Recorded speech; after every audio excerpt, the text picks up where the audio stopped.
Hello ladies and gentlemen, my name is Sir Steve Attacker and welcome to my new gaming channel. Yes, I know I may sound like a 14-year-old faggot who just started YouTube, and that's exactly what I am. But beside me, today we're going to be playing a game called Katawa Shoujo. It's a Japanese visual novel where we have to live a life of a high school Japanese kid with problems of his own. Let's begin.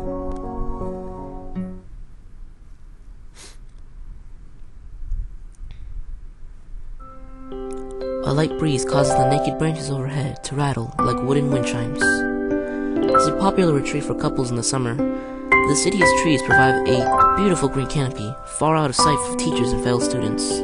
But now in late winter, it looks like I'm standing under a pile of kindling. I breathe into my cupped hands and rub them together furiously to prevent them from numbing in this cold. Just how long am I expected to wait out here anyway? I'm sure the note said 4 p.m.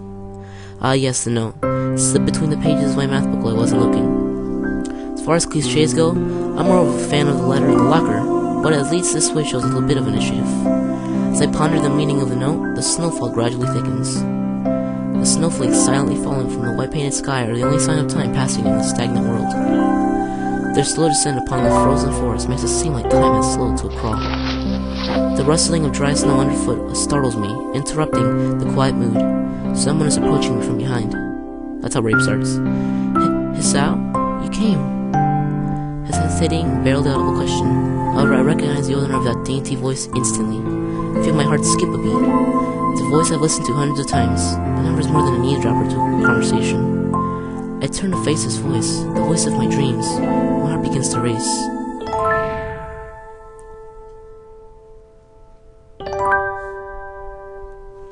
Iwanako? I got a note telling me to wait here. It was yours?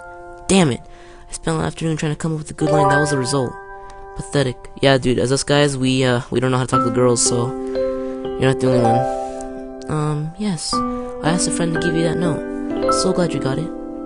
A shy, joyous smile that makes me so tense I couldn't move a single muscle even if I tried. Well, what's happening? What is this? Oh. My heart is pounding now, as if it were trying to burst out from my chest and claim this girl for itself. Oh, the music stopped. Something's gonna happen. So, here we are, out in the cold. Once again, the wind stirs up the branches. The cacophonous noise is music to my ears. Iwanako flinches ever so slightly against a gust of wind. As it passes, she rights herself, as if supported by some new confidence. Her eyes lock with mine, and she lazily twirls her long dark hair on her finger. All the while, the anxious beating of my heart grows louder. My throat is tight. I doubt I can even force a word out if I've tried. You see... Oh my god. I want to know if you'd go out with me, if you go out with me. Yup, I knew it. I'd stand there motionless, saving from my pounding heart. I want to say something in reply, but my vocal cords feel like they've been stretched beyond the breaking point. Oh god, this music scared me. Hisao? I reach up and try to massage my throat, but this only sends spikes of blinding pain along my arms. Hisao? My whole body freezes, safe for miles will shoot open in terror. He's dying. The music stopped again. Hisao! The beating in my chest suddenly stops, and I go weak at the knees. The world around me, the canopy of bare branches, the dull winter sky, and Iwanako running towards me, all these fade to black. The last things I remember before slipping away are the sounds of Iwanako screaming for help and the incessant clatter of the branches above. And darkness. This game's not bad so far. It's pretty cool. Even though we just died. 4 Leaf Studios presents Katawa Shoujo. Okay, so just to let you guys know, I had to disable the sex content in this game because I don't want my channel flagged as inappropriate.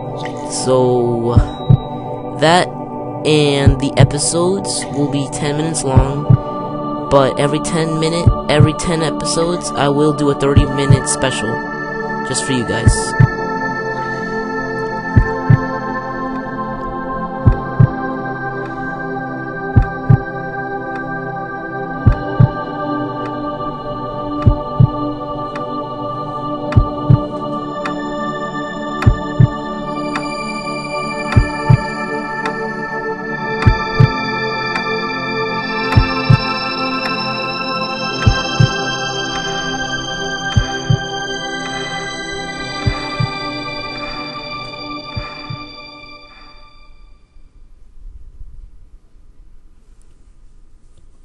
It's been 4 months since my heart attack.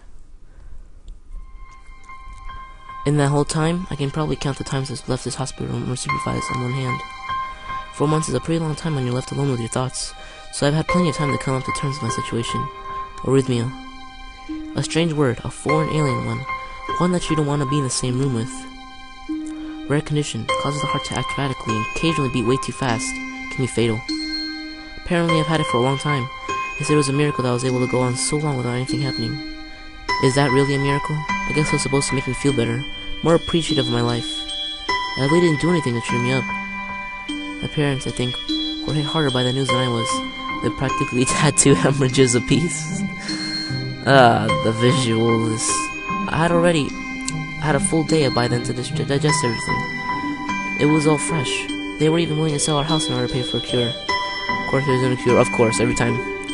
Because of the late discovery of this condition, I've had to stay at the hospital to recuperate from the treatments. When I was first admitted, it felt as if I was missed. For about a week, my room in the ward was full of flowers, balloons, and cards. But the visitors soon dwindled, and all the get-well gifts began trickling down as nothing shortly after. I realized that the only reason I'd gotten so many cards and flowers was because sending me their sympathy had turned into a class project. Maybe some people were genuinely concerned, but I doubt it. Even in the beginning, I barely had visitors. By the end of the first month, only my parents came on a regular basis. Iwanako was the last to stop visiting. After 6 weeks, I never saw her again. We never had that much to talk about when she visited anyway. We didn't touch the subject that was between us on that snowy day ever again. The hospital? It's not really a place I'd like to live in. Doctors and nurses feel so impersonal and faceless. I guess it's because they're in a hurry and they have a million other patients waiting for them, but it makes me feel uncomfortable.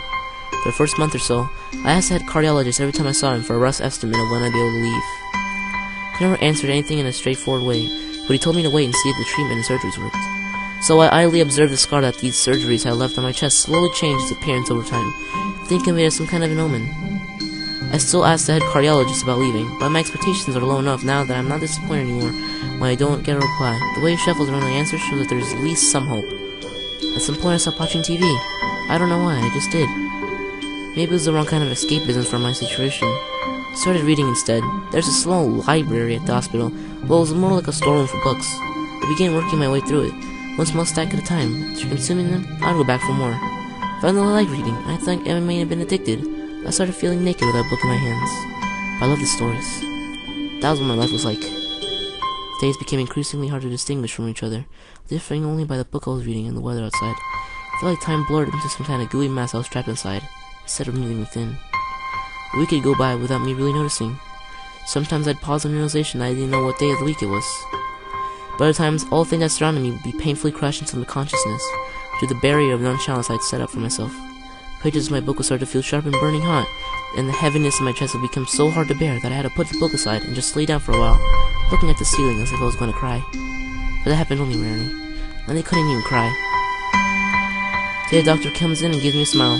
Seems excited, but not very. It's like he's trying to make an effort to be happy on my behalf. My parents are here. It's been a few days since I've last seen them. Both of them are even sort of dressed up. Is it supposed to be some kind of special occasion? It's not a party. There is this ritual that a cardiologist has. He takes his time sorting his papers, then setting them aside as if to make a point of the pointlessness of what he's just did. Then he casually sits on the edge of the bed next to mine, looks me in the eyes for a moment. Hello, Sal. How are you today? I don't answer, but I smile a little, back at him. Believe that you can go home. Your heart is stronger now, and with some precautions, you should be fine. We have all your medications sorted out. I'll give your father a prescription. The doctor handed a sheet of paper to my dad, whose expression turns wooden as he reads it quickly. So many. I took it from him and take a look myself, feeling numb. How am I supposed to react to this? Absurdly long list of medications staring back at me from the paper seems insurmountable. They'll blend together in a sea of letters. Wow, that is a lot of medications. Oh my goodness. This is insane. Side effects, adverse effects, contradictions, and dosages are listed in the line after with cool precision. I read them, but it's so futile. I can't understand any of it.